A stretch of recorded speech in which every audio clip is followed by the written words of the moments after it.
बाळाला जन्म देण्यासाठी रुग्णालयाकडे निघालेली ॲम्ब्युलन्स वाटेतच बंद पडल्यानंतर महिलेने ॲम्ब्युलन्समध्येच बाळाला जन्म दिला।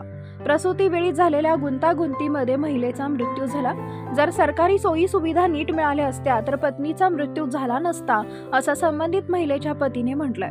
नंदुरबारमधील अक्कलकुवा तालुक्यातील पिंपळखुटा गावाजवळील बर्डीपाड्याच्या रहिवासी कविता राऊत यांचा 15 फेब्रुवारी 2024 रोजी मध्यरात्री मृत्यू झाला। सरकारी आरोग्य सुविधा वेळेवर न मिळाल्याने हा मृत्यू झाल्याचा आरोप कविता यांच्या कुटुंबियांनी केलाय।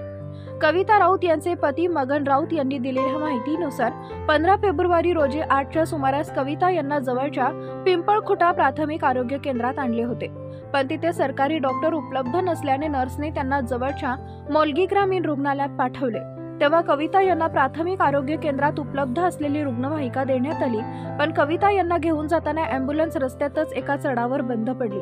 कविता यांनी बंद पडलेल्या ॲम्ब्युलन्समध्येच बाळाला जन्म दिला। त्यानंतर त्यांची प्रकृती खालावली। त्या ठिकाणी काही वेळानंतर मोलगी ग्रामीण रुग्णालयाची ॲम्ब्युलन्स दाखल झाली।